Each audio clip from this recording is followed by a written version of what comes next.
అమెరికాలోనూ భారతీయ రాజవంశాల వైభవం వెల్లివిరుస్తోంది.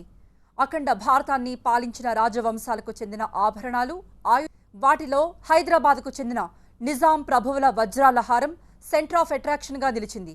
న్యూయార్క్లో వేలం వేయబోతున్న ఈ హారం అమెరికా ధనవంతులను విపరీతంగా ఆకర్షిస్తోంది. ఇదేమిటో చూద్దామా?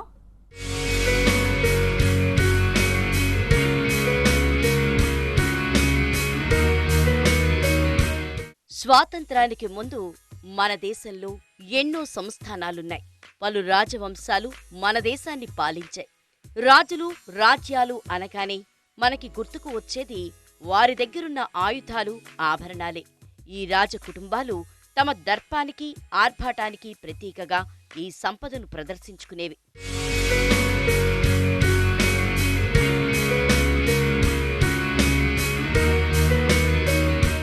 స్వాతంత్రం వచ్చిన తర్వాత రాచరికాలు అస్తిత్వాన్ని కోల్పోయాయి. ప్రజాస్వామ్య పాలనలో రాజులు నామమాత్రంగానే మిగిలిపోయారు. పరిపాలన చేతిలో లేకపోవడంతో వారికి ఆదాయం తగ్గిపోయింది. దీంతో తమ దగ్గరున్న ఆభరణాలు, ఆయుధాలను గుట్టుగా అమ్ముకున్నారు రాజవంశస్థులు. ఇలా ఈ సంపద క్రమంగా సరిహద్దులు దాటి విదేశాలకు చేరింది.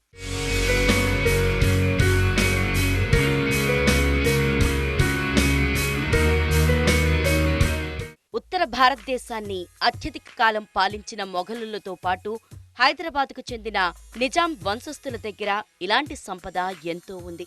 గత శతాబ్దంలో ఈ రాజవంశస్థుల పాలన తాలూకు అవశేషాలే ఈ ఆభరణాలు, ఆయుధాలు.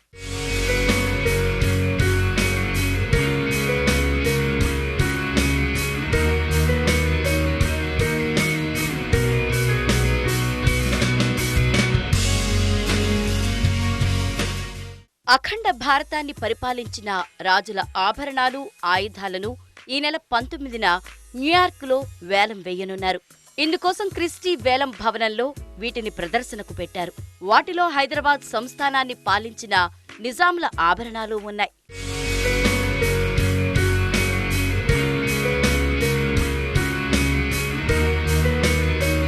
ప్రస్తుతం ఇక్కడ మనం క్రిస్టీస్ రాకఫెల్లర్ సెంటర్లో ఉన్నాము. అంటే మనకి ఇక్కడ చాలా షాకింగ్ థింగ్స్ మనం ఇక్కడ చూస్తున్నాము. అంటే rarest of the Nizam jewellery, అంటే మనకి 17th century 16th centuryలో ఉన్న నిజాం జ్యువెలరీ అండ్ అలాగే ఇండియాలో డిఫరెంట్ ప్లేసెస్ అంటే రాజ్పుత్వి రేర్ ఐటమ్స్, రాజ్పుత్స్వి.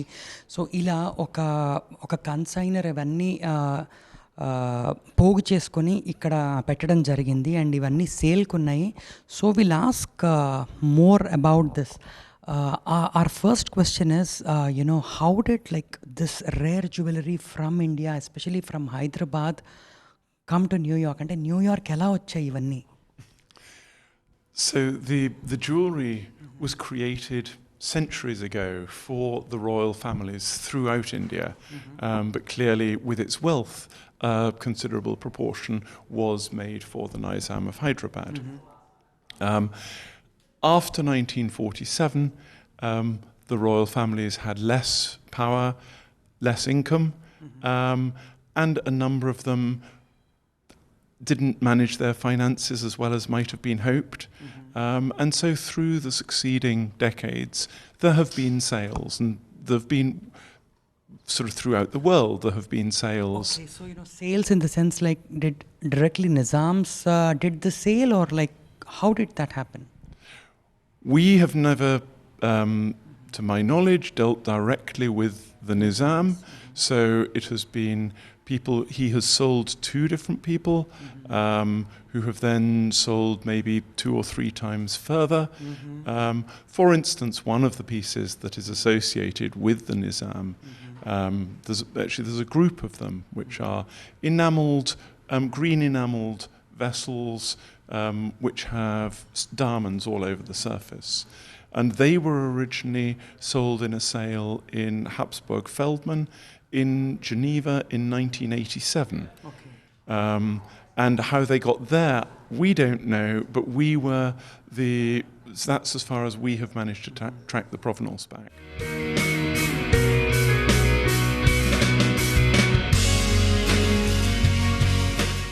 నిజాం ప్రభువుల ఆభరణాల్లో ఒక హారం అమెరికా సంపన్నులను విపరీతంగా ఆకర్షిస్తోంది. 1890 నాటికి చెందిన ఈ హారాన్ని ఈ నెల 19న వేలం వేయనున్నారు.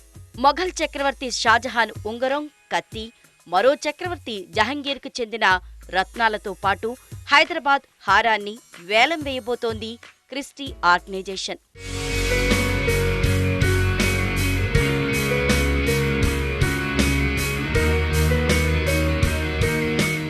How did they come to New York and that to Rockefeller Center? New York is the most famous place in the world. So how did Nizams enter New York and this Rockefeller Center? So ikkadiki ela vachayi, ee Rockefeller Center loki ela vachayi? Having come up in, for instance, places like the Habsburg Feldman sale, they were bought by almost invariably people who were not Indian, and very frequently they were Arab. These pieces have a great affinity within the Arab world. So, for instance, some of those pieces were then bought by Mohammed Said Farsi, who was a Saudi. He developed Jeddah and had commissioned modern and contemporary sculptures for the city centres in Jeddah. And he had them for some time. He sold them through us in 2001, and that was when the present owner, another Arab, this time Sheikh Hamad Al Thani, added them to his collection. And So this collection is basically your collection, or is it like somebody? No.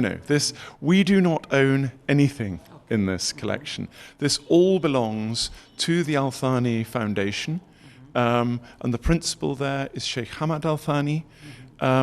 He formed this collection over about 20 years, and he had the majority of it on view in New York at the Metropolitan Museum, in London at the Victoria and Albert Museum, in Paris at the Grand Palais, in Venice at the Doge's Palace, and in Beijing. And so he exhibited it as his collection, and he has now decided to sell that through Christie's. And we recommended here in New York is the perfect place for us to display. There is such a strong tradition of jewellery here in New York. So this is how it's all come together to form this exhibition. Mughal చక్రవర్తుల అనంతరం భారతదేశాన్ని, హైదరాబాద్ లాంటి సంస్థానాలను ఏలిన రాజుల ఆభరణాలను ఎన్నింటినో Christie సంస్థ సేకరించింది. ప్రస్తుతం వాటిని వేలానికి పెట్టింది. దీనికోసం ఆయా ఆభరణాలతో ప్రదర్శన ఏర్పాటు చేసింది.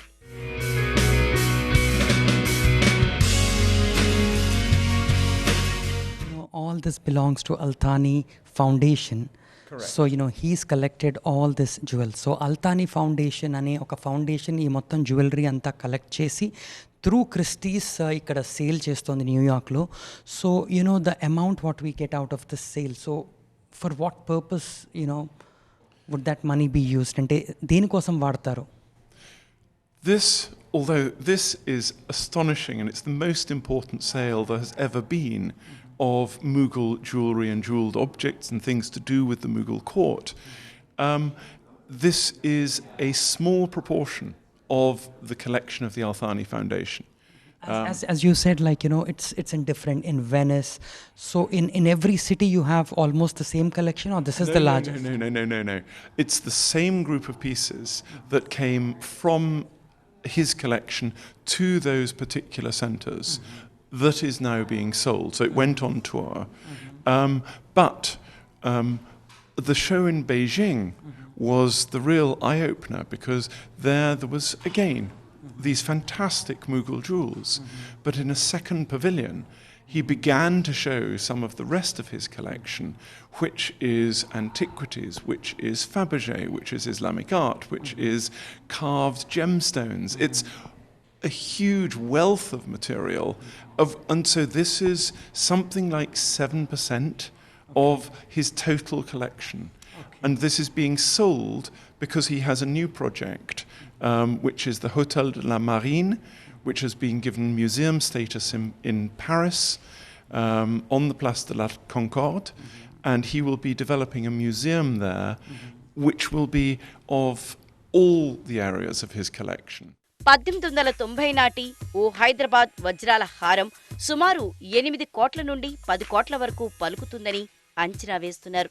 భారతీయ చరిత్రకు అద్దం పట్టేలా ఉన్న ఆభరణాలు, ఆయుధాలు చూపర్లను ఆకట్టుకుంటున్నాయి.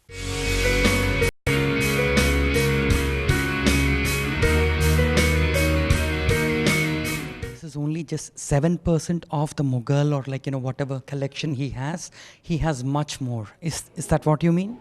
That is correct, although it is far, far more than 7% of the Mughal collection. So the Mughal collection was where he started, what got him interested in collecting. As his collection spread, so he's then deciding it's too heavily focused on the Mughal, so he's giving other people a chance to buy in this area, while he concentrates. The money going to the foundation will then go into supporting new works for the museum in other areas. So thank you so much for all this information. So అదండి, so అల్తానీ foundation వారు ఒక పెద్ద museum కట్టబోతున్నారు. So ఇక్కడ ఇవాళ మనం చూసింది only 7% of మొత్తం ఈ అల్తానీ ఫౌండేషన్ వారి దగ్గర ఉన్న ఈ జ్యువెలరీస్, అంటే ముఘలే కాకుండా వరల్డ్లో ఉన్న రేరెస్ట్ ఇవన్నీ కూడా కలెక్ట్ చేసుకొని పెట్టుకున్నారు. సో ఇక్కడ ప్రస్తుతం అయితే మనకి ఇక్కడ ఈ రాకఫెల్లర్ సెంటర్లో మనకి ముఘల్కి సంబంధించి చాలా చాలా పీసెస్ ఉన్నాయి. అంటే మనం ఇండియాలో కూడా దక్కనివి, ఇండియాలో దొరకనివి, చూడనివి. సో ఈ మంత్ 19th దీన్ని సేల్ పెట్టుకొని ఉన్నారు ఇక్కడ ఆర్గనైజర్స్ రాకఫెల్లర్ సెంటర్లో క్రిస్టీస్ వాళ్ళు. సో అది మరి అంటే మనకి ఇక్కడ 2 కళ్ళు చాలవన్నమాట. అంటే ఓన్లీ 7% జ్యువెలరీకే మనకి అసలు ఇంత జూబిలెంట్గా ఉంది. సో మరి మొత్తం చూస్తే అది ఇంకా మరి నిజంగా it will be really great if you can see the entire jewellery. This is Ujjwal reporting from New York. రాజ్యాలు పోయాయి, రాచరిక పాలన అంతరించింది, వారి అవశేషాలుగా మిగిలిపోయింది ఈ అపురూప సంపదే. చారిత్రక ప్రాధాన్యత దృష్ట్యా ఈ సంపదకు సహజంగానే విలువ ఎక్కువ. ఇలా అమెరికా చేరిన ఈ మొఘల్, నిజాం రాజుల ఆభరణాలు, ఆయుధాలు విదేశీయులను ఎంతగానో ఆకర్షిస్తున్నాయి.